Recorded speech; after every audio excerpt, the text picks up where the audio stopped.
Ang daming arep, ha? Oh. Hindi daw kayo maris, ha? Ha? Kargador daw kayo?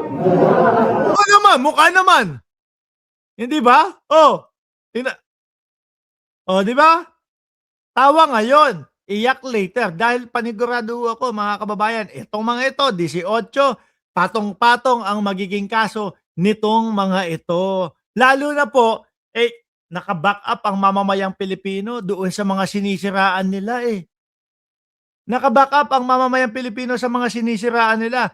At tingin ko, mga boss Chipamo, sir, ang the rest ng buhay nito ay iaano na sa oblo na po, no?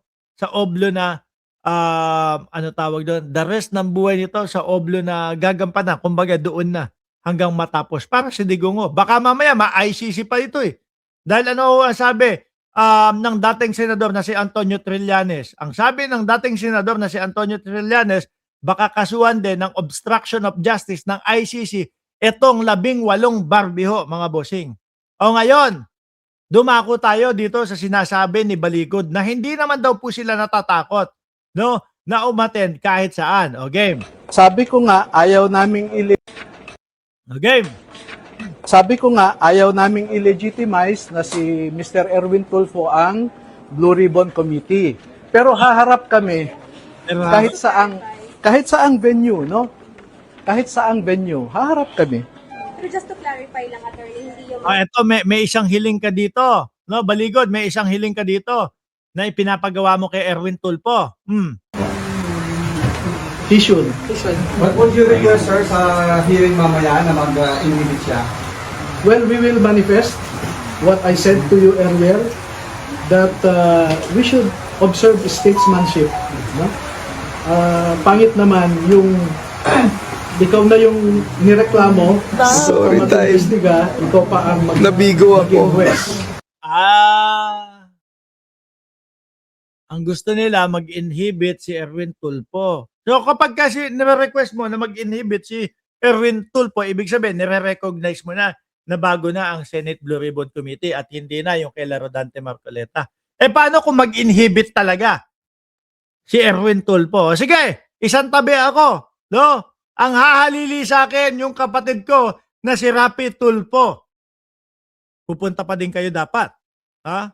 O ang hahalili sa akin ay walang iba kundi si Sherwin Gatchalian. O yan, sige na nga lang. Pupunta din dapat kayo. Baka naman puro salita lang kayo. Baka naman puro kunyari lang kayo. Dahil alam namin, galawan ninyo eh. Doon lang kayo attend, doon sa mga komite o doon sa mga chairperson na aalalayan kayo, kagaya na lang nung ginagawa ni Rodante Marcoleta. Sabi ni Pulongges Yotman, taga-deliver ng maleta. Ba yan, negosyo ninyo ni Baligod. Sabi, walang takas ang mga bobo kay Bobo Baligod. Ombudsman, NBI, DOJ at iba pa. Gawin na ang nararapat para maaresto na ang mga may kaso. Dapat ito, malapit na din itong mga ito. Di ba, pambansang nanay survivor? At Maki Kwan. Sir, you expect them to cite the witnesses in contempt, sir? Well, if you look at the rules, no, it says there that if you falsely testify, you can be cited in contempt. Now, if the former soldiers will affirm and confirm what they stated in their affidavit, what would be the response of Mr. Erwin Tulfo and other legislators similarly situated? Sasabihin ba niya, nagsasabi kayo ng totoo? Hindi po. Ang sasabihin niya, nagsisinungaling kayo. Ngayon pa nga lang, hindi pa kami nagpakita, sinabi na niya na nagsisinungaling kayo. Kasi gago, sorry. No, sorry. Kasi mga kababayan, merong na mga patunay sila na nagsisinungaling itong mga ito. Yun nga po, tingnan mo nga lang doon sa umpisa nung Blue Ribbon Committee na meeting na yon, ha? Umpisa pa lang, tinambakan na kayo ng mga inconsistency ninyo. Inilatag na lahat yung mga inconsistency ninyo. Di ba kayo ni isa, wala kayong maipakita. Picture, litrato, Sandro Marcos. Nakatayo, nakiselfie yung isa ninyong Barbie. Bongbong Marcos, nagmamadali doon sa kampanya. Nag-selfie yung kasama ninyong Barbie. Yun. Yung inyong mga yun yung mga sasabihin ninyo na mga ebidensya ninyo. Sasabihin pa nung isang napakababang senador, itago yan. Kasama yan doon sa natin. Kasama daw ho sa ebidensya nila. Ang putik na yan. May ebidensya na pala ako labang kay Bongbong Marcos na ating Pangulo ngayon. Kasi po, parang stolen shot, kinuhanan ko si Pangulo, no? Naglalakad, tapos Mark Ramos, picture! Naku, kasi nagmamadali. Baka karamihan sa atin, meron na pong ebidensya, mga kababayan, kagaya nung ebidensya nung isa sa 18 Barbie nila. Di ba, Maki Kwan? At Chai Cher, the survivor. GAGO naman talaga yung liar na yan, the lawyer na yan. Sabi ni Ma'am Pambansang Nanay Survivor. At kung sinabi niyang nagsisinungaling kami, ano po ang consequence niyo? Binasa ko po sa inyo ang Section 18 ng Senate Resolution number 5 as amended by Senate Resolution number 145. Dali, ito. Baligot, ibabalik kita ha. Isasama ko lang ho ito. Ipapaskil ko lang itong kay De Lima. Ito na lang nga hong kay De Lima, mga boss chipamo, sir. Ito na lang hong kay De Lima, mga kababayan.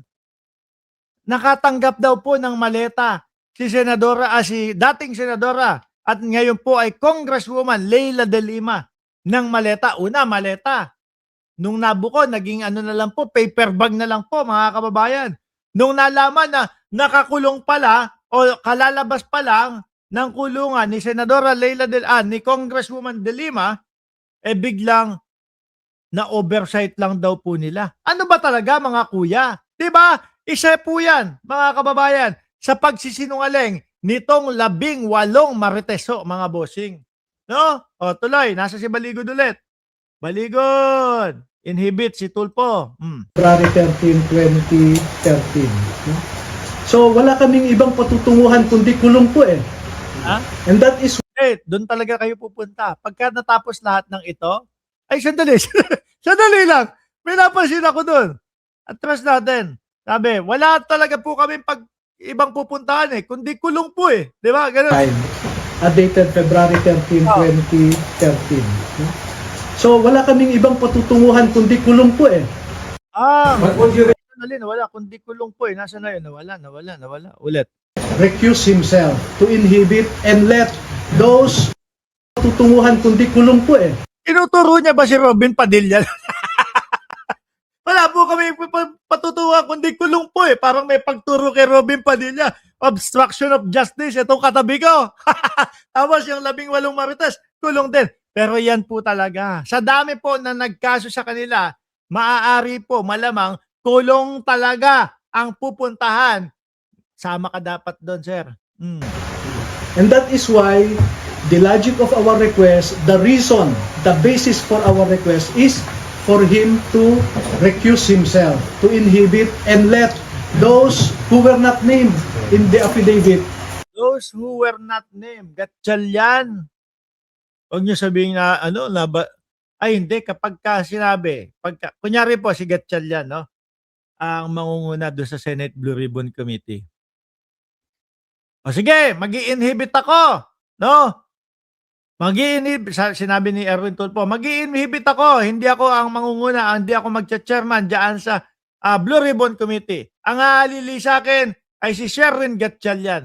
Susunod po gagawin itong 18 Barbie ho, mga kababayan. Sasabihin nila, nako, nadalan din po namin si Sherwin Gatchalian, naalala na po namin na nadalan din po namin si Sherwin Gatchalian. Ganyan ang estilo po ng 18 Barbie nila, mga kababayan. At panigurado ako, hindi ho din pupunta yan. No? Kahit na mag-inhibit po si Erwin Tulfo, hindi pa din ho pupunta yan. Dahil takot po sila doon sa mga katanungan na hindi sila masusuportahan o maaalalayan. Takot ho sila doon. to preside over the investigation. Pero he can participate, sir, si Senator Erwin. Yes, we Basta wag lang welcome. chair. Yes, yes. Si And- Senator, sorry sir, si Senator Roby, may sinabi ko kasi si Senator Erwin sa baba na ipinatatanong po sa inyo kung sasamahan niyo po ang 18 doon sa hearing niyo. Kung ano ang nais ng aking mga bisita, yun ang mangyayari. Pero hindi ako uupo dun sa consultative meeting. And Doon sir, lang kayo ako po, sa tabi ninyo. Dahil po, We will not Doon ako oblige sasabihin. we will not oblige Senator Padilla to accompany us. We can go there on our own. Sabi ni Inamo TV, di papayagan ng Cayetano Black na ma-interview sila ni Erwin Tulfo. Sasablay sila sa script. Correct. Kasi mga kababayan, ang pagkakaiba mangyayari dyan, si Baligod, kung doon sa interview ni Rodante Marcoleta, siya po yung pinaka-main character. No? Parang ito pong mga 18 Barbie, ano na lang po ito epal na lang po no? Nasa likod. Baliktad po ang mangyayari doon sa Blue Ribbon Committee ni Erwin Tulfo na legit po. Yung 18 Marites, nandun sa mga upuan, si Baligod, nasa likod lang po. No? Kukonsulta lang sila, tatanong lang ng paunti-unti. Pero ang mga sasagot doon, mga kababayan, pagka kay Erwin Tulfo na, etong 18 Marites talaga. At doon na po, magkakarambol-rambol ang mga yan, mga bossing. I want to impress upon you, dear media members, that we are acting on our own. We are not upon the dictates of anyone. And let me respond to 3 serious allegations coming from so-called high government officials. Number 1, sinabi ni NBI Director Matibag doon na peke daw ang mga ito. Hindi raw Peki naman talaga yung iba dyan. Hindi naman talaga Marines yan. Kaya hindi dapat tawagin 18 Marines yan. Hindi naman iba. Yung iba dyan, kargador nga. Kargador nga lang daw sila dating mga sundalo. Okay? Yun ang allegation niya ngayon. Pero hindi ba esto ang grupo niya? Ito, basahin ko yung natanggap kong investigasyon. Nakalagay dito. We invite Attorney Baligod and the former enlisted personnel of the Philippine military. Ito, yung grupo mismo ni Mr. Erwin Tulfo nagsasabi na that they are former enlisted personnel of the Armed Forces of the Philippines. Dapat yung dyan, kung sino yung yung hindi naman Marines, tapos pinapangatawanan na maging Marines, yun unang mga ikulong At klaro pa dito, from number 1 to number 18, nakalagay dyan former Marines, pero yung number 6 sinabi, Renny Boy Okay na yan, putang ina. Barbie na nga lang. Masyado mong dinidiinan yan Yung mga inconsistency ang pag-usapan. Julian, Reservist Philippine Army. Yan po ang sinabi namin sa affidavit nila. Sa number 13, nakalagay dito, Romel Dinidiinan na lang yung Diyos ko. Maging happy na lang kayo, 18 Barbie, dahil Barbihan lang naman ang inyong ang inyong lakaran dyan.